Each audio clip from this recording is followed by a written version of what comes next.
Hi, everyone, and welcome to the Resident Rulebreakers. I'm Kayla. And I'm Michelle. And Michelle is stepping in for Camille temporarily until she can speak again. She is still in recovery from having surgery on her throat to remove a benign tumor from her vocal cords. And according to her, it was the size of a walnut.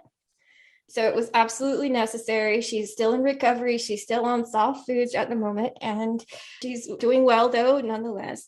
You will be able to actually hear her speak again within the next couple of weeks. 2021 ended the podcast with 9,600 streams or around thereabout, downloads for the entire year. So that's pretty good. That podcast grew. And we broke 19,000 downloads sometime early January 22, right after the new year. So total nice. 19,000 since the inception in March 2019. So that is awesome. I wanted to say, so thank everybody for the continued support and continued, listening to the podcast. Camille and I really try to bring a lot of, diversity to the situations that the resident brings up and bring real life stuff into it too. The airdate did a ping pong thing. Like we were told like November, right at Thanksgiving, the resident would return in February after the winter hiatus. And we were like, okay, we're fine with that because Camille knew she had to have surgery. That was something we were like, okay. And I've just been working my butt off. I've been working a lot of overtime. I bet you've been working a lot too, though, with all this. You're a nurse, so you've been working a lot with all the Omicron and everything. Yeah, that's between work and school. I'm pretty busy. Okay, I like to be busy.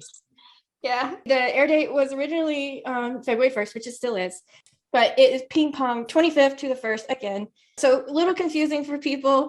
People are like, no, and I'm like, believe me, even I'm frustrated with Fox right now.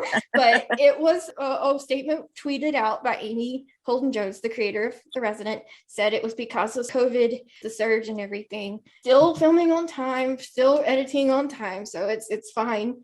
But they wanted to take some precautions. This virus does not play at all. No, and it doesn't let anybody get by without getting it. Just about everybody's gonna get it. So nobody's safe. 511, which is the episode that will air on the 1st, the midwinter premiere, as they're calling it, is called Her Heart. And the synopsis here, the Fox wrote, the heart of the hospital returns to Chastain. And it's alluding to Nick's heart because it was a transplanted organ when she passed away. The person who received her heart comes into the emergency room and Conrad figures out that it was Nick's heart. So it says the case turns personal for Conrad when the donor recipient Nick's heart was admitted to the emergency room. So they figured that one out. So that'll be another tearjerker. It's gonna be a tearjerker to say the least. Matt did such an amazing job with that episode. And he got honorable mentions for Performer of the Week and stuff like that. I hope he gets an Emmy for that. That's just, it's too good. And so I have a feeling I'll be in my bedroom under my sheets crying like a baby again, courtesy of Matt Zuckery. Me too. But so to see them still have relevancy with that story with Nick, it's anything like that, it's going to be emotional. Oh, exactly. The other topic that's coming up is Belle's diagnosis. What is wrong with Dr. Belle? And Belle is faced with his diagnosis. We learn what it is. It would be nice to know instead of all these guesses. It's like, but a lot of people are saying Parkinson's or some form of MS or something like that, which Parkinson's would definitely be a debilitating disease to have for a doctor, especially a surgeon that needs his hands. Exactly. And I don't know how they're going to tie it back into the pilot because they've been doing that a lot lately. They've been going back to that first episode with that first scene. If they're going to tie it back into what if that was reason why his hands were shaking the whole entire time and it's just now made its resurgence. And I would love to see them tie it back into that because that would cover up the plot hole. Yeah. I would love to see it like a lot of things visited from the beginning and find out. Yeah. So, and Belle has to make a heartbreaking decision. His stepson will return. Conrad McAmora is making his reappearance, along with his granddaughter, played by Teddy Chang. They'll be making their reappearance into the episode as well. So there's some photos of them and some with Kit as well. So you're going to get some emotional reactions from Belle and Kit, Belle and Jake, Belle and Sammy. So you're going to get to have that family dynamic between them whenever they find out his diagnosis. So it looks like another emotional part of the episode, and I'm probably going to be crying. Probably. This show is really good at making you cry. The Raptor asked Devin to help to include his Ellie mother in his drug trial. So there's a drug trial that Devin's been working on, and he has a dilemma, including his friend's mother, because she is, again, it's a little bit more emotional attachment, I guess. Yeah. Definitely. But yeah. So they're trying to save Mrs. Austin's life. So because her cancer has progressed. So yeah. So that's sad too. But yeah, that seems to be what this episode is just, I mean, even the promo, Matt was like, it's going to be a tearjerker or something like that. It was in there. If you haven't seen that promo where the cast talks about it, it's on the Instagram page. So yeah, it's one of those promos. And the guest stars, obviously we mentioned Conrad McAmora and Teddy Chang, but Tasso's also in this, Denitra, and Kaylee Ronane's in it as well, who plays Dr. Sullivan, one of Conrad's potential love interests. Summer Selby, who plays Mrs. Austin, will be back as well. So we're excited to see all these familiar faces again. And the photos and everything for the rest of the stuff that we didn't reference, they're all on social media. It's hard to not see them at this point. Then the next episode, the information kind of released also this week, and it's 512, which is called Now You See Me, which that title I think was on another episode and they moved it. So, but it sounded very familiar. It's like, that sounds very familiar. They must have done something and moved the episode around. Yeah. But it's called Now You See Me, and it airs on the 8th. And it says, when a lost child is brought into the emergency room with physical signs of abuse, Conrad and Cade try to get to the bottom of what happened to her. That's going to be emotional as well. And I have a feeling they're going to tie in some child abuse, awareness plot line involved in that. Mm-hmm. That's a big deal to bring awareness to. So I'm glad they're doing it. Mm-hmm. Oh yeah, absolutely. Because sometimes we'll see that, and being like a mandated reporter, it's really hard because sometimes you don't want to cross the line between is something really happening or what do I do? You know what I mean? But yeah, and then while out shopping, Devin and Leela encounter a woman who is having trouble breathing. And when she arrives at the hospital, Devin takes it upon himself to make sure she feels comfortable with the rest of the staff. And then Dr. Bell eyes an open seat on the state medical board.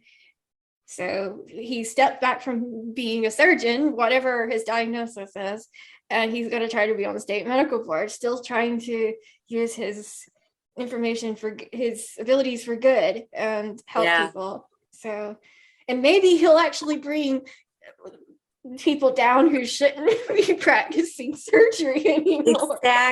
Exactly. And just bring his expertise to it and clean it up maybe a bit. Yeah. Who knows? I have a feeling there's going to be a plot line there somewhere. She keeps tweeting about it, so I have a feeling it's coming. Yeah. Yeah, I think so too. And then there's another thing in here that says Billy. This is going to start the Billy plot line. Billy decides it's time for her to confront her past. So this is part of there's an arc that Billy's going to have over 12, 13, and 14 that episode's going to start her looking into her past and probably admitting to Trevor how he was conceived, and maybe confront her rapist in the process. I don't know, but it looks like what's going to happen. Yeah, so. Definitely looking forward to it because I like to see what the backstory is on that. Mm-hmm. it's going to be hard to watch for, and I hope that they somehow bring some form of awareness to say, rape victims, and say you don't have to, be silent. You don't have to be ashamed of it. But yeah, if they can bring something good out of it and teaching, like you said, and a good message, which they always seem to do. So yeah. That it's not your fault that you got raped. No, not at all. No. Never your fault. No, but the photos for 512 are also out, and they're also on all the social media platforms everywhere, in the group. Yes, and they're everywhere. And 513, which is called Viral, the press release just came out, and it says, a misfire at a gender reveal party causes chaos. And this episode will air on February 15th. A tragic accident occurs at Jessica's sister's gender reveal party, putting her brother-in-law's life in jeopardy. Meanwhile, Conrad, Irving, and Trevor work on an influencer whose life was put in danger by a risky cosmetic surgery. Then Belle is cleared for his first surgery back, and Billy is forced to face her past head on. A lot of these topics that are in here are interesting. Jessica's at her sister's gender reveal party. Her brother-in-law gets injured. I think that's why it's called viral. There are a lot of people these days have these videos of these gender reveals, and they go viral for all the wrong reasons. So I have a feeling that's what they're touching on, is don't be stupid for a viral video or whatever. I think that's probably the message here. Why Irving wasn't there is beyond me. Anyway, because he's her husband. It's like the show forgot that one. Conrad, Irving, and Trevor work on an influencer whose life was put in danger by a risky cosmetic surgery. Again, going towards the viral video thing with, don't be stupid for a viral video thing. I have a feeling that's exactly what the message on this episode's about. And Belle is cleared for his first surgery back, so it sounds like he didn't get the seat on the medical board, but he's cleared for his surgery, so he's not retiring soon. Right now, it's not completely detrimental, so it's a good thing. We'll see where this takes us through the rest of the season. Billy confronts her past head on, so we'll see what happens. Guest cast members in this episode, obviously, Tasso is in here, Jessica's in here. We have Denitra, Michael Hogan, Vince Foster, Miles Fowler. Remy's back as Gigi. You can see the press release. It's on our social media. But and then there's no more press releases per se, but we have some information about the other episodes up until the March 1st episode. So 514, which is called Hell in a Handbasket, it's Manish's directed. Yeah, it is called Hell in a Handbasket, which I've heard that term my entire life. I guess I'm from the South. Yeah.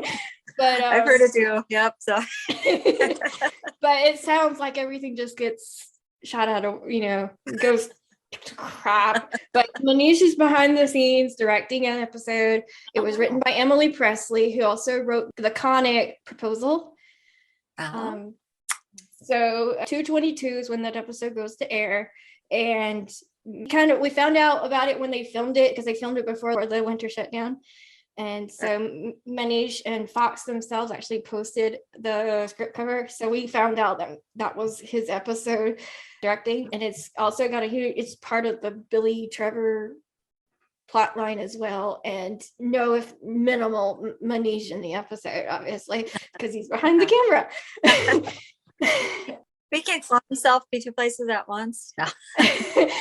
But some actors do that. Some actors, I've seen episodes of, I hate to keep bringing up Agents of S.H.I.E.L.D. because I love it so much. It's not even part of the Marvel universe, but I love it so much that whatever. Mm-hmm. But there was an episode, and I'm pretty sure that Greg directed it, and it was like the main, he had so much screen time. So yes, it can have. 515 is called In for a Penny, and it airs on March 1st.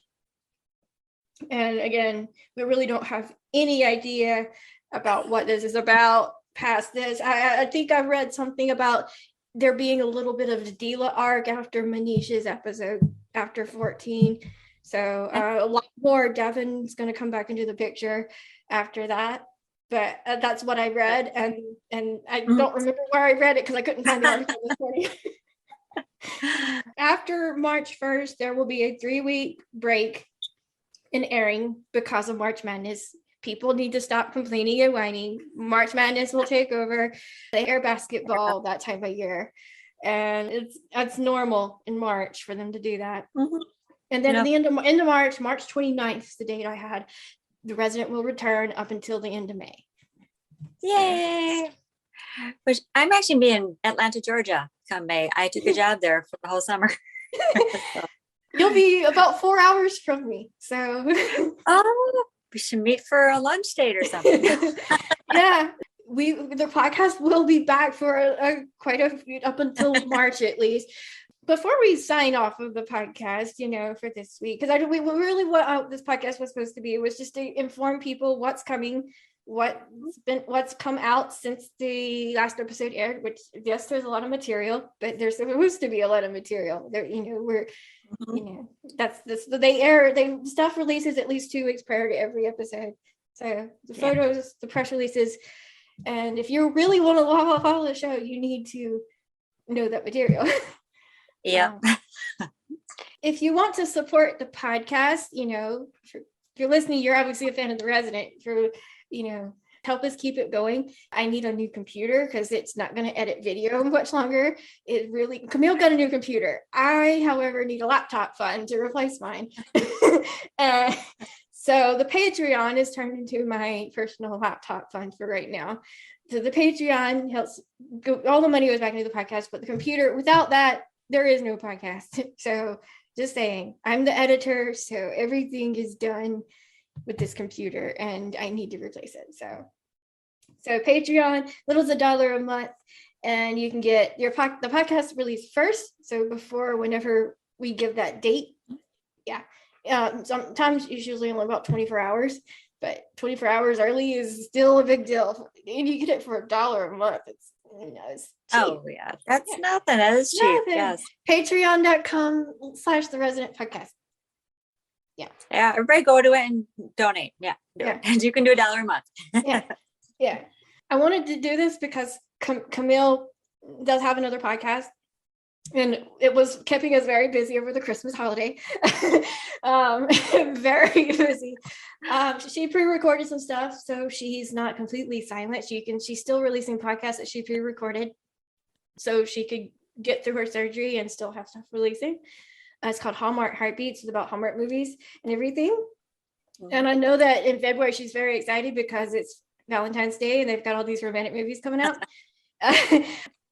So you'll check out Hallmark Heartbeats. It's on every platform that the Resident Rulebreakers is on. So it's everywhere. Yeah.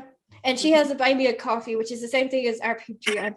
It supports her podcast. And she's like, I think it's $1 and you get some sneak peek stuff and never edited stuff and everything. And I think $5 you can get like behind the scenes stuff. She does a lot more stuff. So upcoming on the podcast, episode 511, which is called Her Heart. The podcast released on February 7th. Episode 512, which is called Now You See Me, will release on February 14th, Valentine's Day. That podcast will also have a segment about our favorite romantic moments. On February 21st, 513 discussion for Viral. Episode 514, Hell in a Handbasket. That podcast will release on February 28th. And our last round of podcasts before the March Madness break will release on March 7th, my birthday. It is for episode 515 and for a penny. If you want to contact the Resident Rulebreakers, like you want to tell us, your favorite romantic moment, so we can put it in the Valentine's Day podcast, you can email us, theresidentRulebreakers@gmail.com. We have the Facebook page, which is the Resident Rulebreakers podcast, and you can go like it. And then there's the Facebook group, which we mention a lot, but we're all members. Michelle's in there, and Camille and I are co-admins with 2 other ladies, Amy and Brittany. And, the group's active. It's got a lot of people. It's the biggest Facebook fan group and also the oldest. And so, but there's a lot of information in there and, photos, press releases, links to articles. Like, if you want to be informed about the Resident, this is the group to be in. Absolutely. We also have the Instagram, which is at the Resident Podcast. And then Camille has at the Resident on Fox Fans. That's her Instagram account. And then her Instagram for her other podcast is at Hallmark Heartbeats. So you can go there and see all her Hallmark stuff, which is where she normally posts. Like she posts a lot of material there. So you can see all her Hallmark stuff, some of her stuff about her surgery. Stay up to date with some of that too. So those are two places where you can keep in touch with her. Mine's at KB Country 37. You can see my pictures of the current winter snow that we've been having. That's rare for South Carolina. Let me just put it like that. And at least in my area. Just telling everybody, we just want to share some of our Minnesota nice, our snow and all that stuff. The Resident Rulebreakers has a Twitter account too, and I try to keep it up to date. It's usually me. In fact, it really is me. Doing that. Camille really doesn't go on there. And it's at Resident Podcast. The next podcast, the one we didn't release next, will be about episode 511 called Her Heart. So we'll see you next week. Bye. Yeah.